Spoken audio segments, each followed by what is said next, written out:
Hello बच्चों, आज हम लोग पढ़ेंगे गॉस की प्रमेय तथा गॉस का नियम। गॉस की प्रमेय या गॉस का नियम दोनों बात एक ही है।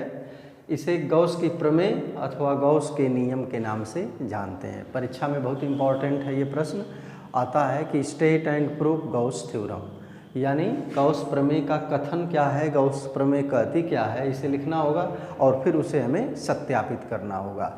अगले दिन हम इलेक्ट्रिक फ्लक्स की बात किए हैं, वैद्युत फ्लक्स की बात, वैद्युत फ्लक्स की गणना कैसे करते हैं इसकी चर्चा हमने लिया था एक बंद पृष्ठ के लिए। तो एक बंद पृष्ठ के लिए जिस तरह से हम इलेक्ट्रिक फ्लक्स की डेफिनेशन उसमें समझाए थे, इलेक्ट्रिक फ्लक्स का फार्मूला बताए थे, उसको थोड़ा सा एक बार अगर और चेक कर लेते हैं तो हम कहे थे कि अगर कोई भी इस तरह का बंद पृष्ठ, किसी भी आकृति का कोई बंद पृष्ठ हो और हम जानना चाहते हो कि इससे गुजरने वाला वैद्युत फ्लक्स का मान क्या होगा, तो इसके लिए इलेक्ट्रिक फ्लक्स की डेफिनेशन के आधार पर हम बताए थे कि यदि कोई यहाँ पर मान लेते हैं कोई आवेश है, कोई भी आवेश है Q प्लस Q ऐसे है, तो इससे वैद्युत बल रेखाएं निकलेंगी और इस पृष्ठ से गुजरने वाली वैद्युत बल रेखाएं ही वैद्युत फ्लक्स है। ऐसे ये आवेश हो गया, कोई भी पृष्ठ हो गया, यहाँ पर आवेश हो गया प्लस Q आवेश हो गया, तो इससे गुजरने वाली ये जो वैद्युत बल रेखाएं हैं, इन वैद्युत बल रेखाओं की संख्या ही इस पृष्ठ से गुजरने वाला वैद्युत फ्लक्स कहलाता है। और वैद्युत फ्लक्स को हम लोग फाई ई से रिप्रेजेंट करते हैं। इसकी वैल्यू क्या होगी, इसको इलेक्ट्रिक फ्लक्स के आधार पर अगर ज्ञात करना हो तो बताए थे कि जो भी पृष्ठ लिया जाएगा उस पृष्ठ पर एक छोटा सा अल्पांश ले लेते हैं, एक छोटा सा इसके पृष्ठ पर अल्पांश लेते हैं। ये अल्पांश को मानते हैं कि ये dA है, ये अल्पांश को dA मान लेते हैं। अब ये देखते हैं कि इस अल्पांश से गुजरने वाले वैद्युत फ्लक्स का मान क्या होगा।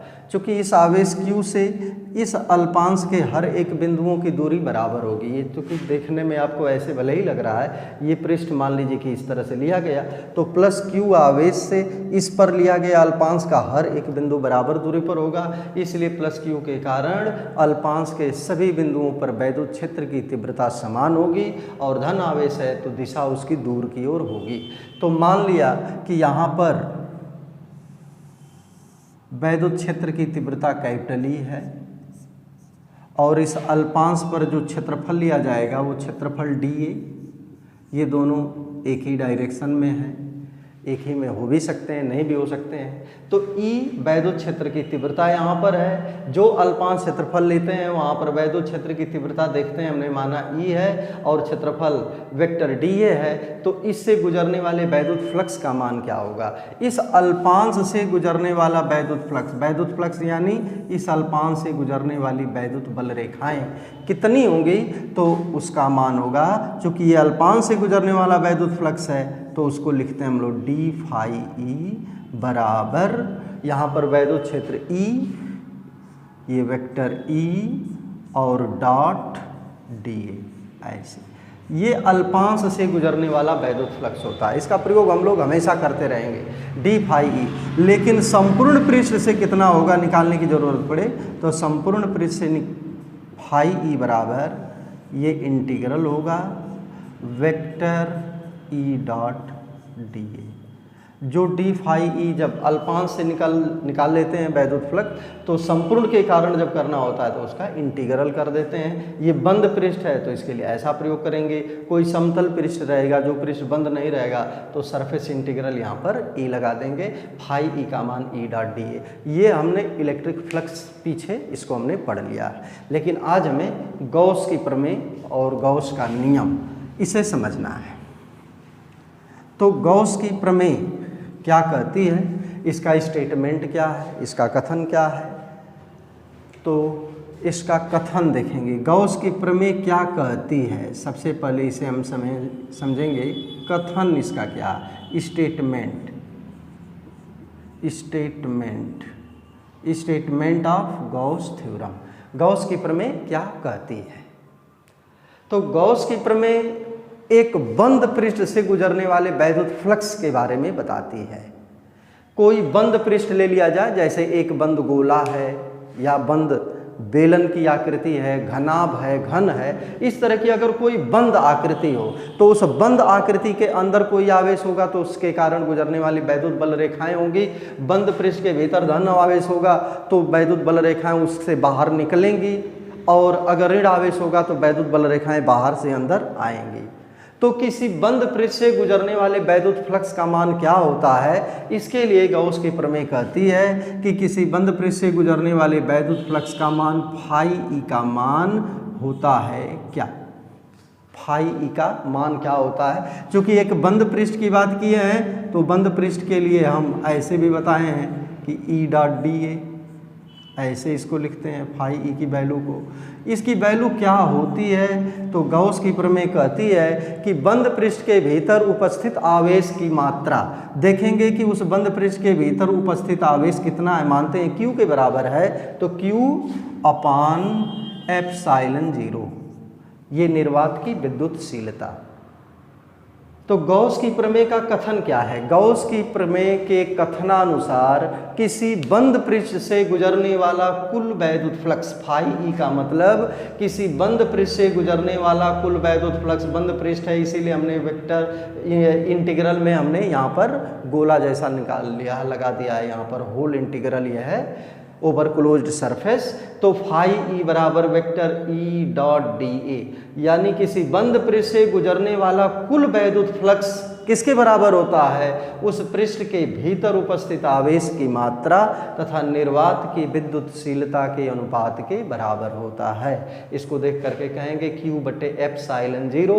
तो उस पृष्ठ के भीतर कितना आवेश है, अगर Q आवेश है तो Q बटे एप्सिलॉन 0, अगर Q1 Q2 दो आवेश है बंद पृष्ठ के भीतर तो फाई ई की वैल्यू Q1 धन Q2 बटे एप्सिलॉन 0। अगर अनेक आवेश हैं Q1 Q2 Q3 तो सबको जोड़ेंगे Q1 plus Q2 plus Q3 plus dot dot सभी आवेशों का बीजगणितीय योग बटे में एप्सिलॉन 0, यहाँ पर समेशन Q बटे एप्सिलॉन 0 भी लिख सकते हैं। तो गॉस की प्रमेय का कथन याद करें, इसका प्रयोग बार बार हमें करना है, निश्चित रूप में हमें इसे याद रखना है इस चैप्टर को समझने के लिए। किसी बंद पृष्ठ से गुजरने वाला कुल वैद्युत फ्लक्स, किसी बंद पृष्ठ से बद्ध वैद्युत फ्लक्स ऐसे भी कह सकते हैं, तो किसी बंद पृष्ठ से बद्ध कुल वैद्युत फ्लक्स किसके बराबर, उस पृष्ठ के भीतर उपस्थित आवेश की मात्रा तथा निर्वात की विद्युतशीलता के अनुपात के बराबर होता है। किसी बंद पृष्ठ से गुजरने वाला कुल वैद्युत फ्लक्स उस पृष्ठ के भीतर उपस्थित आवेश की मात्रा तथा निर्वात की विद्युतशीलता के अनुपात के बराबर होता है।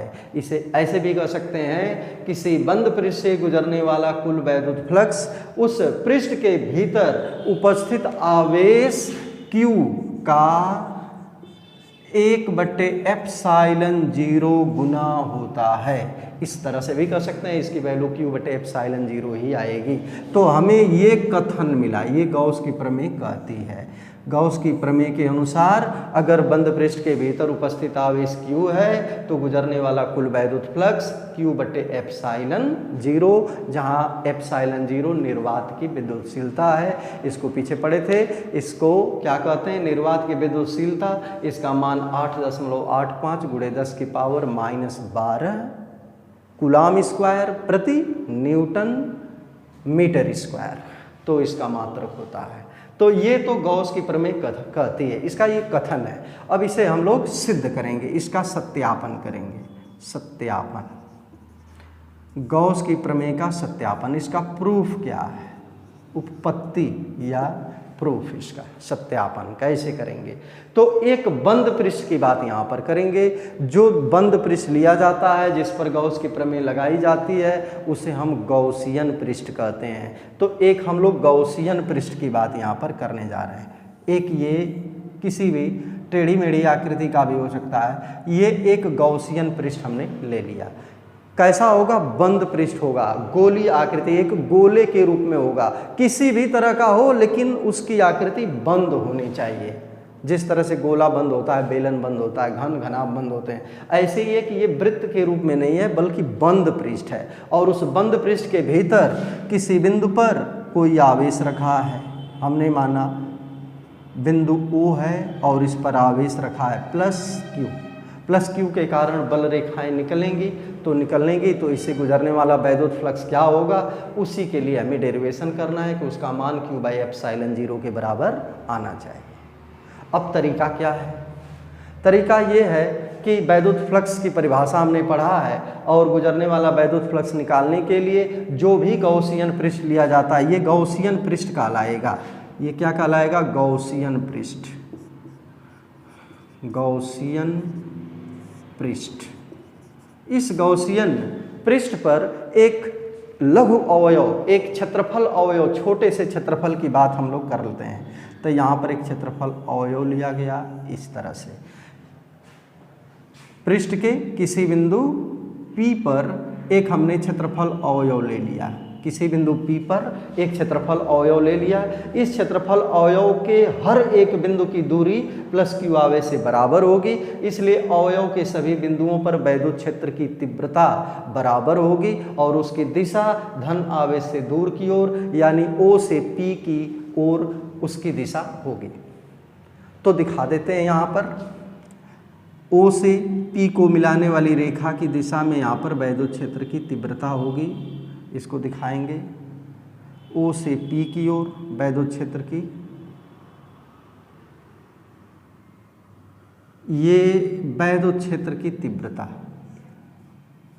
ऐसे इस तरह से आ गई। अब जितने भी बिंदु होंगे हर एक बिंदु पर वैद्युत क्षेत्र की तीव्रता E होगी, दिशा इससे दूर की ओर होगी, तो वैद्युत क्षेत्र की तीव्रता यहाँ पर एक समान हो गई।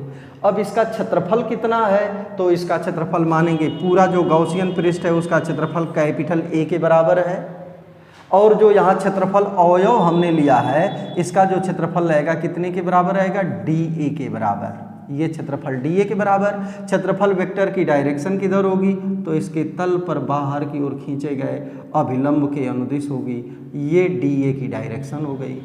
ये आ गया vector DA unit vector n की दिशा में ऐसे। यूनिट वेक्टर n क्या है? क्षेत्रफल की दिशा में एकांक वेक्टर है। अब वेक्टर E और DA के बीच का एंगल कितना? थीटा के बराबर ऐसे। इस तरह से हो गया। ये जो क्षेत्रफल अवयव है ये O पर यानी प्लस Q आवेश जहाँ रखा है यहाँ पर एक घन कोण बनाएगा। कितने के बराबर घन कोण बनाएगा? तो मानेंगे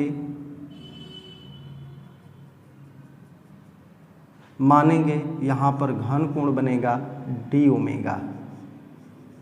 ये दूरी कितनी यहाँ से है? r ऐसे। O से P की दूरी r है, OP बराबर r, OP बराबर r ऐसे। तो ये फिगर पर विचार कर लें। हमने एक गॉसियन पृष्ठ ले लिया जिसका क्षेत्रफल कैपिटल A है। इस गॉसियन पृष्ठ के भीतर बिंदु O पर प्लस Q आवेश रखा है।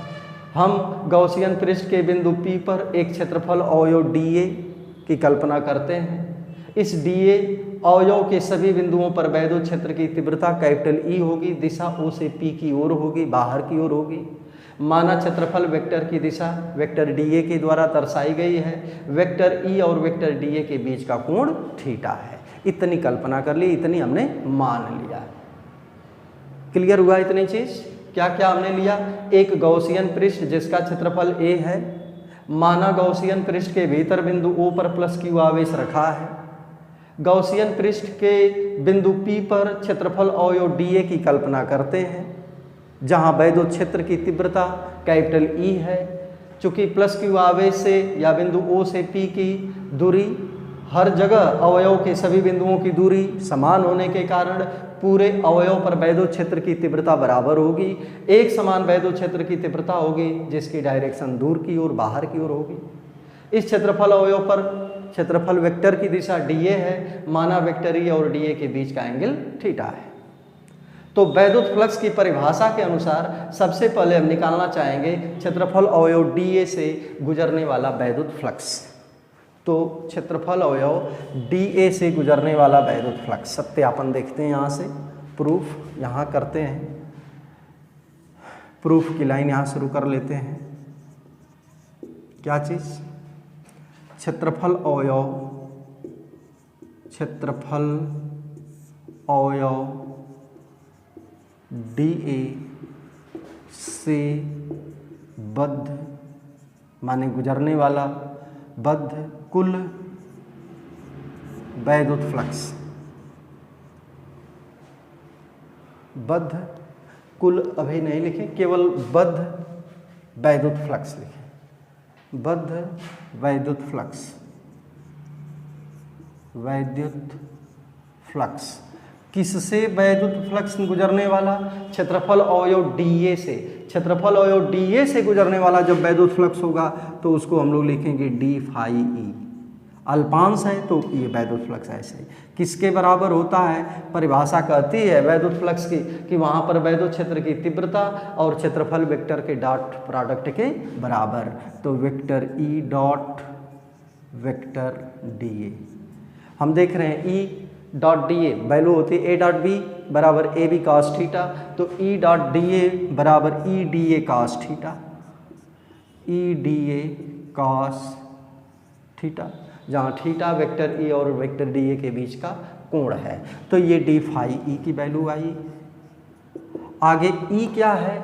E है अल्पांश पर लिए गए सभी बिंदुओं पर वैद्युत क्षेत्र की तीव्रता जो एक समान होगी, उसकी डायरेक्शन किधर होगी, उसकी दिशा किधर होगी, तो वैद्युत क्षेत्र की तीव्रता होगी E बराबर 1/4 पाई एप्सिलॉन 0 और Q बटे R स्क्वायर। इसको हम पढ़े हैं कि प्लस Q आवेश के कारण R दूरी पर स्थित किसी बिंदु पर वैद्युत क्षेत्र की तीव्रता ये होती है। इसको यहाँ पुट करें तो D फाई E, अतः D फाई E बराबर ये value 1/4 pi epsilon 0 Q by R square और फिर DA cos थीटा बराबर, ऐसे एक बार लिख दे रहे हैं इसको, Q/4 pi epsilon 0 DA cos theta by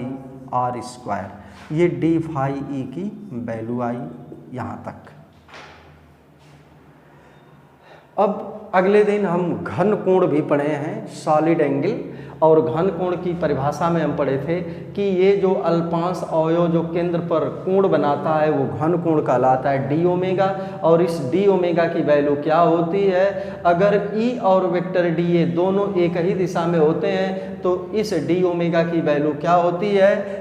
होती है DA बटे R स्क्वायर। लेकिन यदि E और DA के बीच कोई एंगल बनता है तो डी ओमेगा की परिभाषा, डी ओमेगा का सूत्र होता है, घन कोण का मान होता है EDA cos theta upon R square. यानी DA cos थीटा बटे R स्क्वायर क्या है? बिंदु O पर जो गौसियन पृष्ठ के भीतर बिंदु O लिखे रखे हैं वहाँ पर बने हुए घन कोण का मान है। तो हम कह सकते हैं कि चूंकि DA cos theta upon R square का मान डी ओमेगा का लाएगा, जिसे हम घन कोण कहते हैं। ये घन कोण है। तो इसकी वैल्यू यहाँ पुट कर दें तो डी फाई E की वैल्यू मिलेगी, डी फाई E की वैल्यू मिल जाएगी क्या चीज़? Q/4 पाई एप्सिलॉन 0 इंटू डी ओमेगा। इसको याद रखेंगे। क्या चीज़? किसी अवयव के कारण जो घन कोण मिलता है डी ओमेगा, उसकी वैल्यू हम यहाँ पर रख लिए। तो देख रहे हैं कि इस अवयव से गुजरने वाले वैद्युत फ्लक्स का मान किसके बराबर होता है? Q/4 पाई एप्सिलॉन 0। ये चीज़ तो कांस्टेंट राशि है, Q/4 पाई एप्सिलॉन 0 इंटू डी ओमेगा। यानी जो अवयव यहाँ पर कोण बना रहा है वो चीज़ यहाँ पर डी ओमेगा है। तो डी फाई E बराबर इतनी बात आई। ये तो हमें इस अवयव के कारण गुजरने वाले वैद्युत फ्लक्स का मान आया, लेकिन अब संपूर्ण पृष्ठ के कारण गुजरने वाले वैद्युत फ्लक्स का मान क्या आएगा? तो इसी का एक बार इंटीग्रल कर देंगे। तो फिर आगे की लाइन में, आगे की लाइन में यहीं लिख लेते हैं, यहीं समझ लेते हैं।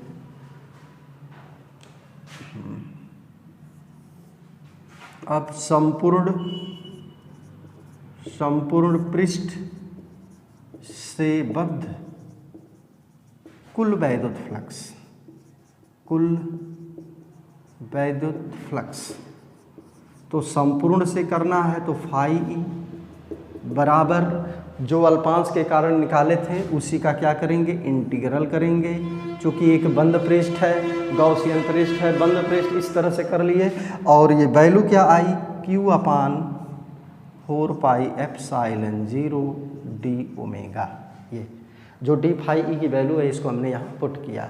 अब इसको बाहर करते हैं तो Q अपान 4 पाई एप्सिलॉन 0 और इंटीग्रल ऑफ डी ओमेगा बराबर Q अपान 4 पाई epsilon 0 into D omega. Integral D omega का मतलब होल इंटीग्रल डी ओमेगा का मतलब यहाँ पर अल्पांश क्षेत्रफल के द्वारा बना हुआ कोण डी ओमेगा।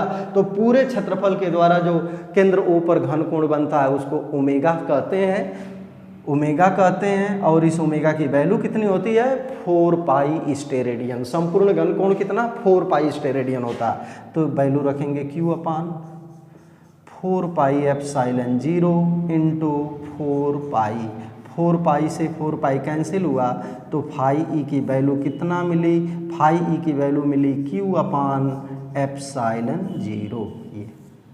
ये गॉस की प्रमेय सिद्ध हो गई कि किसी गॉसियन पृष्ठ यानी किसी बंद पृष्ठ से गुजरने वाले कुल वैद्युत फ्लक्स का मान whole integral of vector E dot d A का मान उस पृष्ठ के भीतर उपस्थित आवेश तथा निर्वात की विद्युतशीलता के अनुपात के बराबर होता है, जो यहाँ पर हमने सिद्ध करके ऐसे देख लिया।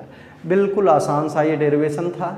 हमने वैद्युत फ्लक्स की परिभाषा लगा दिया, क्षेत्रफल अवयव डीए से गुजरने वाले वैद्युत फ्लक्स को पहले निकाल लिया, इसके बाद संपूर्ण पृष्ठ से गुजरने वाले वैद्युत फ्लक्स की कर दिया और ये आपकी गॉस की प्रमेय सत्यापित हो गई। ये परीक्षाओं में बहुत बार आया है, इसको आप ध्यान से देखेंगे, समझेंगे, किताब से भी एक बार पढ़ेंगे और इसका नोट आप स्वतः चाहें तो बना सकते हैं। तो ये किसी गॉसियन पृष्ठ के लिए हमने गॉस की प्रमेय को लगा करके दिखा दिया। तो अब हम केवल ये जान जाएं कि किसी गॉसियन पृष्ठ के भीतर कुल आवेश कितना है, तो वह आवेश और निर्वात की विद्युतशीलता का अनुपात कर लेंगे तो जान जाएंगे कि उससे गुजरने वाले वैद्युत फ्लक्स का मान क्या है। तो वैद्युत फ्लक्स की गणना हम वैद्युत फ्लक्स की परिभाषा से, इलेक्ट्रिक फ्लक्स की गणना हम वैद्युत फ्लक्स की परिभाषा का उपयोग करके और गॉस की प्रमेय का उपयोग करके दोनों तरीका से हम कर सकते हैं।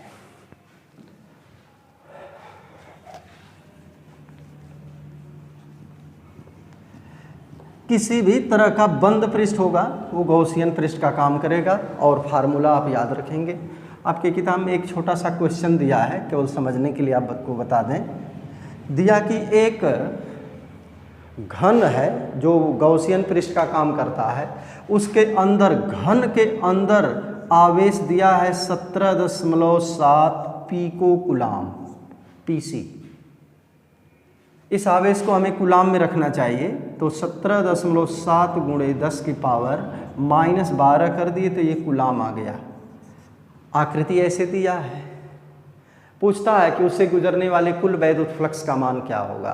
तो उस घन से गुजरने वाले वैद्युत फ्लक्स का मान क्या होगा, तो चाहे घन हो, घनाभ हो, गोला हो, बेलन हो, उसके भीतर से हमसे मतलब है कि कितना आवेश है। आकृति चाहे जैसे भी हो तो उसका आवेश कितना है, इतने के बराबर। कभी कभी क्वेश्चन कर दिया दे देगा कि 10 सेंटीमीटर भुजा के घन, तो 10 सेमी भुजा का घन हो चाहे 5 सेमी भुजा का घन हो, हमें इससे नहीं लेना देना है। हमें तो बस ये लेना देना है कि उस घन के अंदर आवेश कितना है। तो कितना आवेश है, इतना है, चाहे उसकी साइज जो भी हो।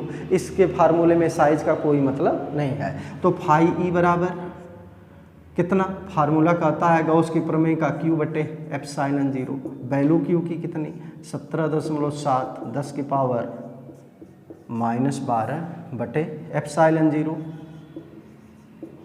10 की पावर -12। ये कट गया, इससे काटेंगे तो 2 बार में आ जाएगा 2। मात्रक अगले दिन बताए थे। फाई ई का सूत्र के अनुसार फाई की वैल्यू का मात्रक बताए थे E इंटू ए से, इसका मात्रक न्यूटन प्रति कूलाम और ये मीटर स्क्वायर। तो यहाँ लिख देंगे न्यूटन मीटर स्क्वायर प्रति कूलाम, इतना ऐसे। तो एक घन में आवेश रखा गया था, इसे गुजरने वाले वैद्युत फ्लक्स का मान हमने निकाल लिया। चूंकि घन में कितनी कोरे होते हैं उसके कितने फलक होते हैं, तो कितने फलक होते हैं, तो 6। घन है बराबर बराबर साइज का, 2 इधर 2 इधर, 4, एक ऊपर वाला एक नीचे वाला, 6। तो घन के संपूर्ण पृष्ठ से माने 6 फलकों से गुजरने वाले, 6 तलों से गुजरने वाले कुल वैद्युत फ्लक्स का मान इतना। अगर कह दे कि घन के एक तल से गुजरने वाला वैद्युत फ्लक्स क्या होगा, तो घन के एक कोर से, संपूर्ण तो नहीं है, एक है तो हम उसको d∅e लिख दिए, बराबर कितना आएगा, 1 से कितना, तो 6 से इतना था तो 1 से कितना, तो 1/6 इंटू φe की वैल्यू रख लेंगे, बराबर 1/6 गुणे 2 रख लेंगे, बराबर 1/3 न्यूटन मीटर स्क्वायर प्रति कूलम। ऐसे लग सकता है। आकृति उस घन की चाहे जो भी हो, 10 हो 20 हो, लेकिन गुजरने वाली बल रेखाएं वहीं होंगी। चाहे गोले के रूप में अगर देखें, एक गोला है 2 सेमी त्रिज्या का है, ये 2 सेमी त्रिज्या का है, इसमें Q आवेश रखा है, वैद्युत बल रेखाएं ऐसे निकल रही हैं, गुजरने वाला वैद्युत फ्लक्स निकालेंगे। क्या इसको 2 को हम 4 सेमी की त्रिज्या बना देंगे तो गोले का आकार तो बढ़ जाएगा, लेकिन क्या गुजरने वाली बल रेखाएं बढ़ जाएंगी, तो नहीं, बल रेखाएं तो वही हैं। चाहे इतना बड़ा गोला हो, चाहे इतना बड़ा गोला हो, चाहे और बड़ा गोला ले लें, तो गोले की त्रिज्या के बदलने पर बल रेखाओं की संख्या पर प्रभाव नहीं पड़ता है। बल रेखाएं तो आवेश प्लस Q के कारण होती हैं, चाहे छोटा गोला हो चाहे बड़ा गोला हो, बल रेखाएं समान गुजरेंगी। इसलिए त्रिज्या का आकार बदलने से वैद्युत फ्लक्स के मान पर कोई प्रभाव नहीं होता है। कभी कभी प्रश्न ऐसा आया था कि यदि एक गोले की त्रिज्या को 2 गुना कर दिया जाए तो उसे गुजरने वाले वैद्युत फ्लक्स का मान क्या हो जाएगा, तो समान रहेगा, वैद्युत फ्लक्स के मान पर त्रिज्या के बदलने का कोई प्रभाव नहीं पड़ेगा। तो ये चीज़ हो गई। अब एक छोटा सा एप्लीकेशन आपको समझा दें गॉस की प्रमेय को लगा करके। अब यहाँ से बिल्कुल इसको आप ध्यान देते रहेंगे तो बिल्कुल आसान लगेगा। इसका डेरिवेशन बहुत ही आसान इस चैप्टर के हैं, 1-2 डेरिवेशन करेंगे तो आपको लगेगा कि ये चैप्टर बिल्कुल ही आसान है। हो सकता है कि अब तक आपको ये लग रहा होगा कि ये तो कठिन कुछ लग रहा है, ये निशान ऐसे कुछ बने हुए हैं तो ये देखने में डरावने लग सकते हैं, लेकिन है बिल्कुल आसान। तो एक छोटा सा उदाहरण लेकर के एक बार हम आपको समझाएं, इसका एप्लीकेशन एक देखें। जिस तरह से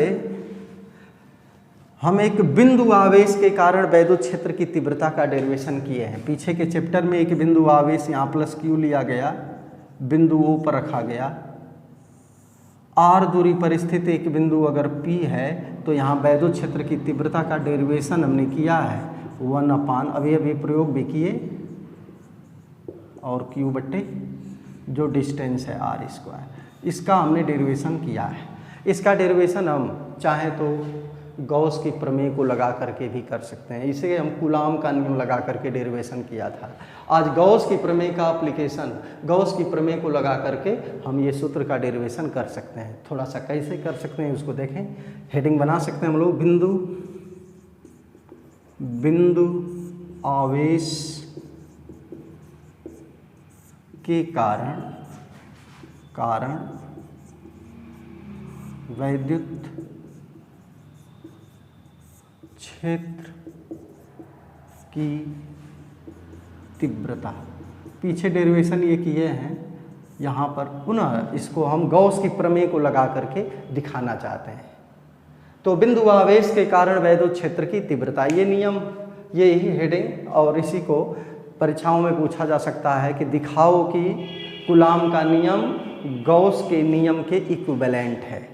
माने जो बात गॉस की प्रमेय कहती है, गॉस का नियम कहता है, वही चीज़ कूलाम का नियम भी कहता है। ये दोनों एक दूसरे के तुल्य हैं। तो इसको कैसे हम कर सकते हैं? तो एक बिंदु आवेश के कारण वैद्युत क्षेत्र की तीव्रता निकालना चाहते हैं। पहली बार ये डेरिवेशन एक हम गॉस के नियम से करने जा रहे हैं, इसको थोड़ा सा ध्यान देंगे आप। देखें, एक हमने बिंदु आवेश मान लिया प्लस Q, यहाँ पर रख दिए, O बिंदु पर जानना चाहते हैं कि R दूरी पर स्थित कोई बिंदु P है, वहाँ वैद्युत क्षेत्र की तीव्रता क्या होगी। तो R दूरी पर स्थित एक बिंदु P है और इसी बिंदु P पर वैद्युत क्षेत्र की तीव्रता जानना है। तो गॉस की प्रमेय को लागू करने के लिए एक बंद पृष्ठ की कल्पना करते हैं, जो गॉसियन पृष्ठ के नाम से जाना जाता है। अब बंद पृष्ठ, ऐसा बंद पृष्ठ होना चाहिए, गॉसियन पृष्ठ ऐसा होना चाहिए जो उस बिंदु से होकर गुजरे जिस बिंदु पर हमें वैद्युत क्षेत्र की तीव्रता ज्ञात करना है। तो बिंदु P से होकर के गुजरने वाले एक गॉसियन पृष्ठ की, एक बंद पृष्ठ की कल्पना करते हैं। जिस तरह का डेरिवेशन होता है उस तरह के बंद पृष्ठ की कल्पना करते हैं। यहाँ पर एक हम गोले के रूप में गॉसियन पृष्ठ की कल्पना कर रहे हैं। एक बंद गोला जो कि बिंदु P से होकर गुजरता है, यही गॉसियन पृष्ठ कहलाएगा। यहाँ पर गॉसियन पृष्ठ हो गया।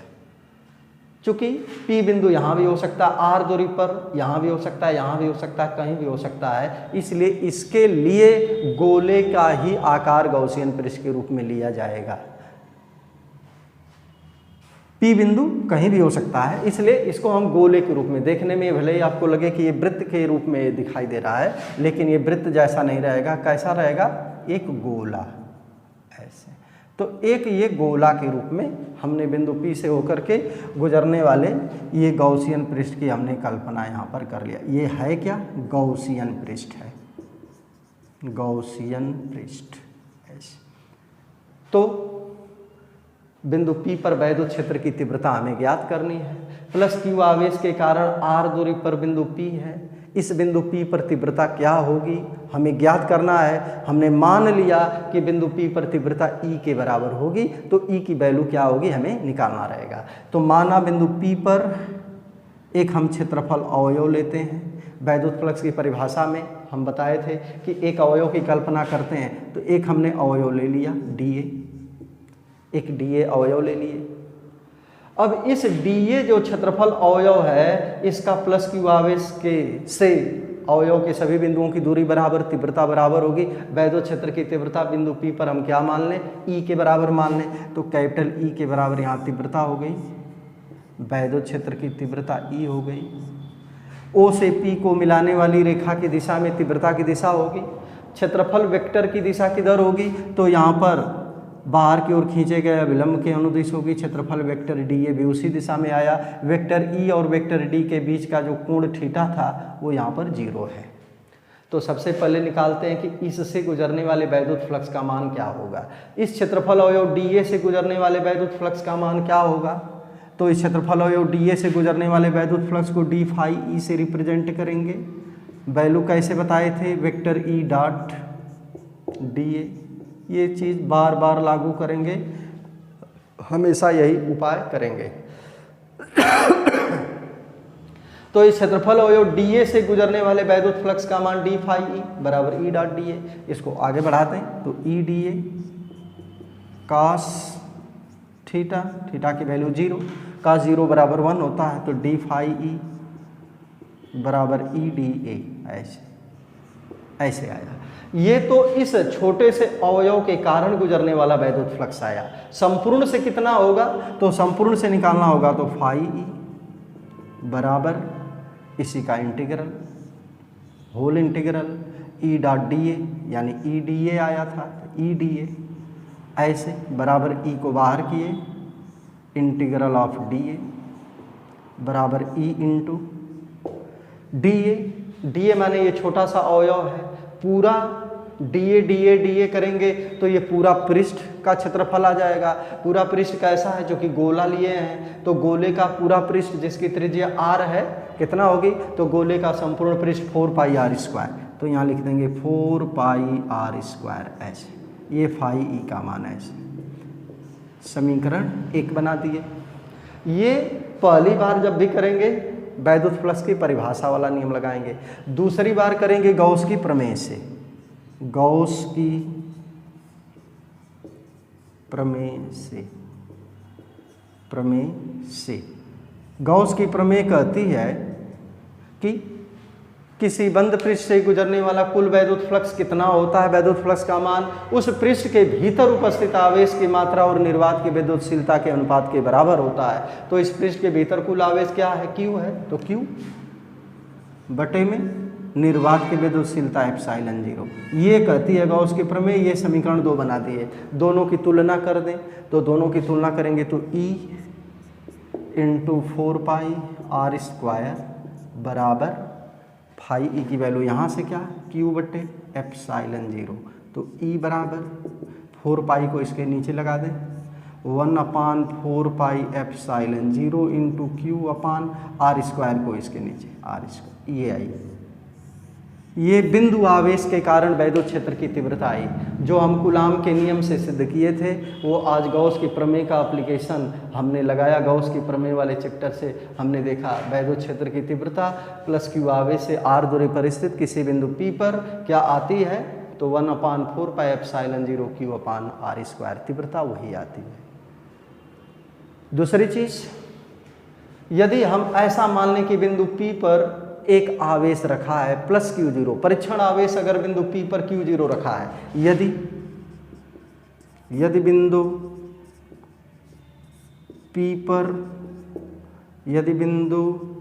P पर परीक्षण आवेश प्लस Q0 स्थित हो तो उस पर लगने वाला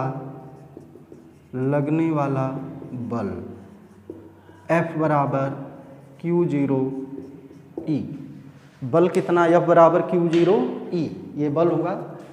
अब Q0E में ये Q0 गुणे E की value 1/4 pi epsilon 0 Q by r square, तो F बराबर 1/4 pi epsilon 0 Q0 upon r square.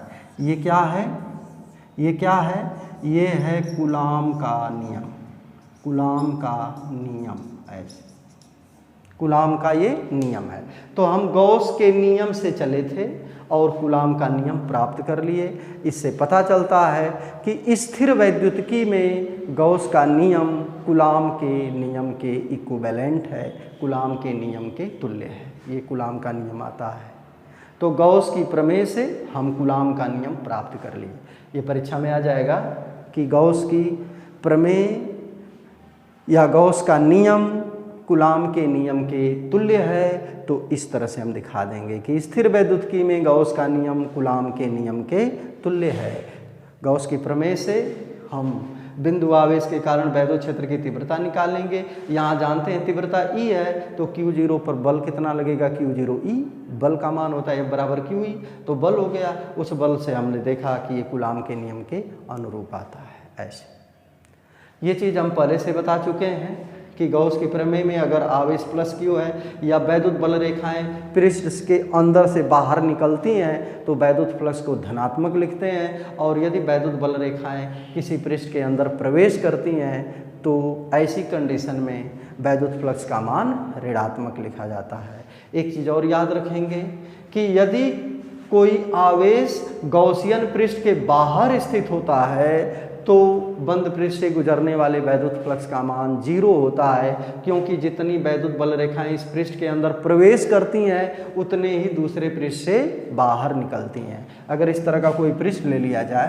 ऐसे, तो यहाँ पर प्लस Q आवेश रख दिया जाए, तो यहाँ से ऐसे जितनी बल रेखाएं इस पृष्ठ से यहाँ पर घन कोण ओमेगा बनेगा, जितनी यहाँ से प्रवेश करेंगी उतना यहाँ पर जो लिया गया पृष्ठ होगा उससे बाहर निकलेंगी।